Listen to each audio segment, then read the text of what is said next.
There's never been a better time to be a top tier B2B marketer than right this second. I've been seeing this progress since 2017. When I looked and I saw the way that buyers were actually buying versus how companies were trying to sell, and there was a gap of where buyers want to do most of it on their own. When buyers want to do most of it on their own, it becomes more of a marketing-owned journey. And that's why marketing has become more and more valuable over the past 5 years. And now, over the past 18 months, for obvious reasons, the digital transformation, the movement to digital, the ability to communicate with buyers in progressive new places has become ultra valuable to companies. Incredibly valuable. It's been great for me to watch it happen over the past 5 years. It's going to continue to happen to a place where it will not be long before top tier demand marketers are making what a top AE would make.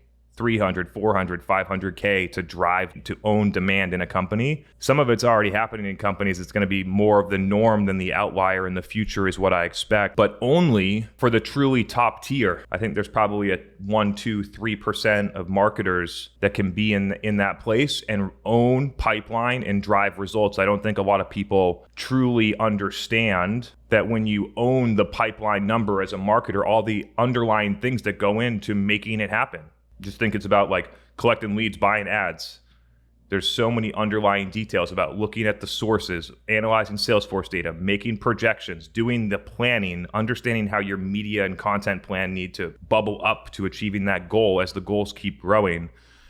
And so there's just a huge value in a marketer that can do that. Now, additionally, the way that things have been changing over the past 18 months creates what I call a divergence in marketing, where we have marketers that are from the past, just basically running the playbook from 2011, HubSpot inbound, whatever you want to call it, demand waterfall 2012, and the marketers that have kind of moved past that to see what buyers are doing in places where you need to forget a lot of the things that you've been trained to do. Like I mentioned, attribution at the beginning, a focus on leads, thinking that each individual channel needs to bubble up into some type of funnel. I actually think differently about this. I've never communicated it. Maybe we'll get into a little bit more detail on that.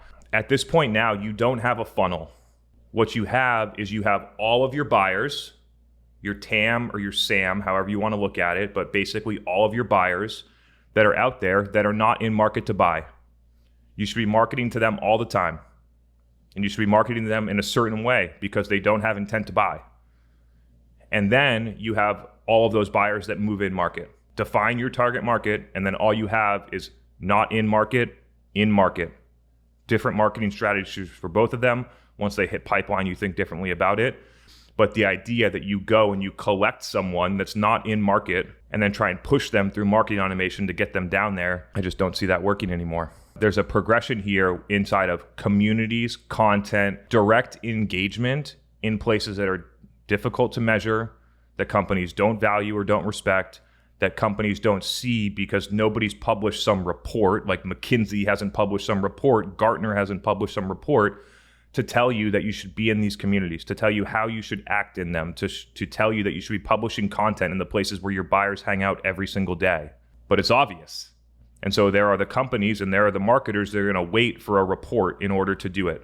And in 2026, they'll be marketing on LinkedIn. And at that point, they would have been 7 or 8 years late. And the ability to see those changes comes down to nothing more than being aligned and understanding of where your buyers are. Customer research will tell you all these different things. There's never been a better time to be a top tier B2B marketer for all of those reasons. I remember in 2016, came into a new company, was a B2B marketer, met the VP of sales, and you could feel that the VP of sales looks down on you as a marketer. Doesn't happen anymore because the value of marketing is so much greater. So companies are starting to figure out that. CROs, sales teams are starting to figure that out. That was way different just 5 years ago. The attitude that salespeople had and sales leaders had toward marketers just 5 years ago is completely different. The reason is because they recognize that they need them to hit their revenue targets now.